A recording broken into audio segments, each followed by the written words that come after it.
The ancient interstellar comet 3IATLAS. A 12 billion year old visitor passed through our solar system, and JWST caught its chemistry on July 1st, 2025. A telescope belonging to a network called the Asteroid Terrestrial Impact Last Alert System, stationed at Rio Hurtado in Chile, flagged a faint point of light crossing the sky faster than anything nearby should be moving. Within days, astronomers had run the numbers and confirmed what the object's path was already telling them. This thing was not orbiting our sun. It had come from somewhere else in the galaxy entirely, and it was only passing through, on a trajectory that would carry it back out into interstellar space forever. It became the third confirmed interstellar object in the history of astronomy, and it was given the formal name 3I/Atlas, the number marking its place as the third of its kind ever recorded, and the name honoring the survey system that first caught sight of it. What nobody fully appreciated in that first week of observations is just how old this visitor might actually turn out to be. Not old like an ancient artifact from early human history, old on a scale that makes our own solar system look young. By the time the James Webb Space Telescope and a Nature-published isotope analysis finished with it the following year, scientists were floating a number that is almost impossible to hold in your head comfortably, as much as 12 billion years old. Our sun is 4.5 billion years old. This comet may have been drifting through the galaxy, frozen and untouched for nearly 3 times that long, formed around a star that may not even exist anymore in any recognizable form, long before it ever crossed paths with us. Stay with this one, because the chemistry this object turned out to be carrying rewrote what scientists thought they knew about visitors from other star systems, and it did it in ways that are still being argued over in the scientific literature right now. Before any of the deep chemistry came in, there was the far more basic problem of actually finding something like this in the first place. The survey system that caught 3I/Atlas was never built to hunt for interstellar visitors specifically. It exists mainly to scan huge swaths of the night sky, every single clear night, comparing each fresh image against the one before it, looking for anything that moves. Almost all of it ordinary asteroids that pose no risk to anyone. Its actual mission is planetary defense, catching potentially hazardous rocks early enough to calculate whether Earth is in any danger. Catching a genuine interstellar object at all is closer to an enormous bonus than a designed outcome, a needle turning up in an almost unimaginably large haystack of nightly sky images, and the fact that this particular system caught this particular object early enough to give astronomers months of advance warning before its closest approach to the sun is part of why this became the best studied interstellar visitor in history rather than another fleeting mystery like the first one. To understand why that matters, you have to understand how rare a visitor like this actually is. Our solar system contains one sun, 8 planets, and countless smaller bodies. Asteroids, comets, moons, every one of them bound by the sun's gravity, locked into orbits that repeat over and over across billions of years. Every so often, though, something passes through that does not belong to any of that. Something flung out of a completely different star system long ago that happens to cross our patch of the galaxy exactly once before continuing on into the dark, never to return. Astronomers call these interstellar objects, and in the entire recorded history of the science, only 3 have ever been confirmed. The first arrived in 2017, later given the name Oumuamua. It was small, oddly elongated, and tumbled through space in a way that made headlines around the world and puzzled researchers for years afterward, because it showed almost no visible activity, no gas, no dust, nothing streaming off it the way an ordinary comet behaves. By the time telescopes fully grasped what they were looking at, it was already too faint and too far away to study in real depth, and parts of its behavior remain debated to this day, simply because there was never enough data to settle the argument. The second came in 2019, later named 2I Borisov, and it behaved far more like a familiar comet, with a visible coma and tail, active enough that scientists gathered a genuinely useful dataset on its chemistry before it, too, faded back into the distance. Both encounters left researchers hungry for a third opportunity, one with enough advance warning and a big enough, bright enough target to actually put the newest generation of space telescopes to work on it properly and settle some of the lingering questions the first 2 visitors had left behind unanswered. It's worth remembering, too, why that first 2017 visitor generated so much genuine scientific debate rather than dying out quickly as a curiosity. Its elongated shape and its faint but measurable acceleration away from the sun, movement that couldn't be fully explained by gravity alone, led a handful of researchers to seriously model whether it could be behaving like a thin sheet pushed gently by sunlight, the kind of subtle push a wisp of unusually porous ice, or in principle an artificial object, might experience. The mainstream scientific consensus settled on it most likely being a natural fragment of some kind, its outgassing simply too faint to see directly. But the object vanished from view before that debate could be fully closed, and it left the door open for exactly the kind of scrutiny that would later be applied to its successor. That opportunity arrived with 3I/Atlas, and almost immediately its path stood out. The shape of an object's trajectory through the solar system tells you how tightly or how loosely it is bound to the sun's gravity. A gentle curve that loops back is something that belongs here. A path that comes in fast, bends only slightly, and shoots back out is something only passing through. 3I/Atlas had the most sharply hyperbolic path ever measured for an interstellar visitor. At discovery, it was already moving at roughly 220,000 kilometers per hour, and it only accelerated as the sun's gravity pulled it in, reaching close to 246,000 kilometers per hour at its closest approach in late October 2025, the highest velocity ever recorded for any object ever observed passing through our solar system. That speed alone was the first clue to its age. The faster an interstellar wanderer is moving relative to the average motion of stars in our part of the galaxy, the longer it has likely been drifting freely through space since whatever event first flung it out of its home system. And this object was moving fast enough that early estimates placed its age somewhere between 3 and 11 billion years. Older, quite possibly, than the Sun itself. Unlike the quiet, inactive first visitor from 2017, 3I/Atlas turned out to be genuinely alive with activity. As it fell closer to the Sun, frozen material locked inside it for billions of years began turning directly into gas, streaming outward and forming a glowing coma and a faint tail. For scientists, an active object is worth far more than a quiet one. A silent rock keeps its secrets. An outgassing comet hands them over one molecule at a time to any instrument pointed at it with enough sensitivity to read the signal. And because the Atlas survey caught this object early, months before its closest pass by the Sun, astronomers had something they never had with the previous two interstellar visitors: real lead time. Instead of scrambling to react, observatories around the world had months to schedule some of the most in-demand telescopes on the planet, and once the comet's interstellar origin was locked in, they lined up to take their turn. Hubble went first, capturing the sharpest images yet taken of the object in August 2025, and using the faint glow of its inner coma to constrain the size of the solid nucleus hidden underneath, somewhere between roughly 320 meters and 5.5 kilometers across, a wide range that reflects just how difficult it is to separate a tiny solid core from the much brighter cloud of gas and dust surrounding it. Later, after the comet's activity had settled following its closest approach to the Sun, researchers were able to narrow that estimate considerably, putting the nucleus closer to roughly 1.25 kilometers across, smaller than the wide early range had suggested, but still a meaningfully larger and more reflective target than either of the two interstellar objects that came before it, which is part of why it became bright enough for the world's best instruments to study it in such detail.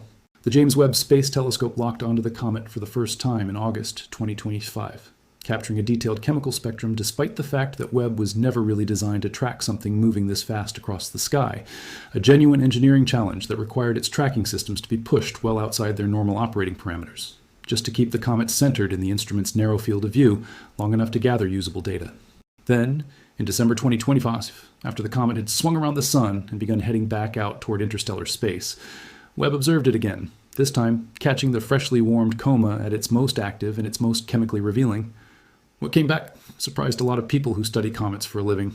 The ratio of carbon dioxide to water vapor streaming off the object was unusually high, compared to anything typically seen in comets native to our own solar system. An early sign that whatever environment this thing formed in was chemically different from the one that built the comets we already know. Then came the detail that made headlines. Buried in the infrared data was a clear signature of methane, the first time that gas had ever been directly detected coming off an interstellar object, present in a ratio to water that was, again, higher than researchers expected from ordinary experience with solar system comets. Methane matters because it is a fragile molecule. Exposed to raw cosmic radiation for billions of years, the exact bombardment an object drifting alone through interstellar space would face with nothing to shield it, methane on the outer surface of something. This old should have broken down long ago. Researchers now believe what Webb was picking up came from deeper, unprocessed material underneath the surface, layers that had stayed shielded from that radiation for billions of years and were only now being exposed as the comet's outer crust boiled away in the heat of the Sun. In other words, Webb was not just reading the surface of this visitor, it was reading straight into material that had been locked away since long before our own solar system existed. Alongside the methane, Webb also detected water vapor, and strangest of all, a clear atomic signature of nickel vapor, a genuinely puzzling find. Nickel typically requires far higher temperatures to vaporize directly than a comet this far from the Sun should reach. The scientist who led the analysis for NASA's Goddard Space Flight Center admitted plainly that the detection didn't fully make sense yet, describing it as a question for another day. Later research has proposed that the nickel may be bound inside fragile molecules, possibly attached to carbon monoxide or other organics, compounds that release metal atoms at far lower temperatures than raw metal vaporization would require, which would explain the puzzle without requiring anything exotic. Webb was not the only instrument on this comet. NASA's Spheric Space Telescope, designed to survey the entire sky in infrared light, took its own look in December 2025 and picked up rising activity following perihelion, along with dust made of tougher, heat-resistant material mixed into the coma. Ground-based radio arrays using the Atacama Large Millimeter Array in Chile detected still more molecules escaping the comet, including methanol and hydrogen cyanide, with methanol showing up in a notably higher ratio to hydrogen cyanide than is typical for solar system comets, another chemical fingerprint pointing toward an alien formation environment. And in November 2025, just days after perihelion, a team using ALMA found something that would end up mattering more than almost anything else detected on this comet: an unusually high concentration of deuterium, a heavier form of hydrogen, locked inside the water molecules, streaming off its surface. That deuterium enrichment turned out to be the key that let scientists move from a rough kinematic guess about the comet's age to something much more rigorous. In June 2026, a team led by astrochemist Martin Cordner at NASA's Goddard Space Flight Center published a paper in the journal Nature, laying out isotopic measurements of the comet's water and carbon dioxide, work that took months of careful analysis after the initial December observing run to complete. The water carried deuterium at a level more than 10 times higher than anything found in known solar system comets.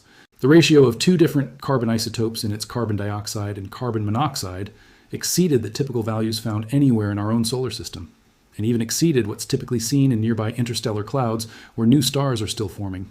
Isotopic signatures, this extreme point to formation at extraordinarily cold temperatures below 30 degrees above absolute zero, inside a part of the galaxy that was relatively poor in heavier elements at the time it formed. When researchers ran that chemistry back through models of how the galaxy's chemical makeup has evolved over cosmic time, the implication was striking. This comet may have accreted as long ago as 12 billion years, meaning it could be nearly as old as the universe itself, and quite possibly older than the star it currently happens to be passing through. A separate team, based at the University of Liège in Belgium, added another layer to the same picture, measuring the ratio of two nitrogen isotopes in the comet's gas and finding it more than double what's typically measured in solar system comets, a ratio that closely matches what's seen at the outer edge of the disks of gas and dust surrounding very young stars, suggesting this object originally formed a long way out from whatever star it belonged to, in the equivalent of that system's own distant, icy outer belt. That same team also flagged the ratio between two different forms of carbon in the comet's dust, a separate line of evidence entirely from the gas measurements Cordner's group had focused on, and found it pointed toward the same ancient conclusion, a rare case in this kind of research where two independent techniques run by two separate teams working with two different instruments converged on the same startling number. Taken together, the isotope work, the unusual carbon dioxide, the surprising methane, the puzzling nickel, and the elevated methanol builds a coherent picture of an object that formed in a genuinely different chemical environment than anything native to our own solar neighborhood, a fossil, in the words of one researcher involved in the Nature study, from a planetary system that existed and likely dissolved long before our own sun ever ignited. Because the object was moving on such an extreme trajectory, and because it turned out to be unusually large and unusually ancient, speculation online inevitably ran toward the idea that it might not be natural at all, an echo of the same questions that had once trailed the very first interstellar visitor back in 2017. Scientists took that question seriously enough to actually check it, rather than dismiss it outright, pointing radio telescope arrays capable of detecting artificial signals directly at the comet during its passage through the solar system, and listening across a wide range of frequencies for anything resembling deliberate transmission. Nothing was found. Every dataset gathered, Webb's chemistry, Hubble's imaging, SpherX's infrared survey, and the radio searches, is fully consistent with a natural ancient comet behaving exactly the way physics predicts. A genuinely old, genuinely alien piece of ice and rock should behave as it warms in sunlight for the first time in billions of years. That conclusion doesn't make the story any less remarkable. If anything, it makes it more remarkable because nothing about this object needed embellishment to be one of the most significant natural discoveries of the decade. It is worth sitting with the sheer scale of the coincidence that let any of this happen at all. This object formed somewhere in the galaxy up to 12 billion years ago, around a star that may no longer exist in any recognizable form. At some point, a close encounter with another star, or the gravitational churn of the galaxy itself, flung it out of whatever system built it, and it spent the overwhelming majority of the time since drifting alone through the cold, dark space between stars, with no sun to orbit, carrying its original frozen chemistry completely untouched. Telescopes capable of resolving objects this small and this faint have existed for only a few decades. Space telescopes capable of reading a comet's precise chemical fingerprint from tens of millions of kilometers away have existed for barely half that long. Out of the billions of years this object spent in transit, it happened to swing close enough to our sun to be noticed during the exact narrow slice of human history when we had both the knowledge to recognize what we were looking at and the instruments to actually study it in real time. A few centuries earlier, and it would have been nothing more than an unexplained smudge of light that vanished before anyone understood what they'd seen. There is also a quieter story here about coordination, one that rarely makes it into headlines about the discovery itself. A ground-based survey network flagged the object first. Observatories on multiple continents compared notes within days to confirm its orbit and its interstellar origin. Space telescopes run by different national space agencies each took their turn studying it from orbit, contributing a different slice of the chemical puzzle, while ground-based radio arrays added still more detail from an entirely different part of the light spectrum. And even planetary orbiters already stationed at Mars were repositioned to catch a distant glimpse of the comet as it swept past on its way toward the sun. It is, in a fairly literal sense, one of the more complete examples of global scientific cooperation happening quietly in the background, with teams around the world sharing data and scheduling telescope time toward one shared goal: understanding a single ancient visitor as completely as possible before it disappeared from view for good, likely never to be seen again by anyone. What makes 3I/Atlas matter beyond its own remarkable story is what it signals about how common objects like this might actually be. For years, astronomers genuinely debated whether interstellar visitors were vanishingly rare one-off events, or whether the galaxy is quietly full of them, passing through undetected simply because nobody had the tools or the timing to catch them. Confirming 3 of these objects within less than a decade, with detection technology improving every single year, argues strongly for the second possibility: the newly operational Vera C. Rubin Observatory in Chile, now conducting a decade-long survey of the entire visible sky every few nights with extraordinary sensitivity, is expected to dramatically increase how quickly future interstellar objects get identified after they enter the solar system, giving astronomers the kind of advance warning that turned 3I/Atlas from a fleeting curiosity into the most thoroughly studied interstellar object humanity has ever encountered. Researchers involved in the discovery have said openly that they expect Rubin to turn up several more interstellar objects over the coming decade, each one a fresh opportunity to repeat and hopefully improve on everything that was learned this time. More warning time means more opportunities to line up instruments like Webb and Hubble well in advance, rather than racing the clock the way researchers had to with the very first interstellar visitor back in 2017. Every interstellar object humanity manages to study up close hands. Scientists, something no telescope pointed at a distant star ever could. A direct physical sample of the raw material that built planets and comets somewhere else in the galaxy entirely, delivered to our own doorstep without ever having to leave home to get it. Every previous attempt to understand the chemistry of a distant, long-vanished planetary system had to rely on starlight filtered through enormous distances and enormous uncertainty. This time, for the first time, the raw material itself streamed directly past instruments capable of reading it molecule by molecule. 3I/Atlas, by virtue of its size, its activity, and the sheer amount of advanced instrumentation available to study it, gave researchers by far the richest dataset of the 3 confirmed interstellar visitors so far, and each new detail extracted from that dataset adds another piece to a much larger puzzle about how planetary systems form, how common these ancient wanderers really are, and what the chemistry of other long-vanished star systems actually looked like.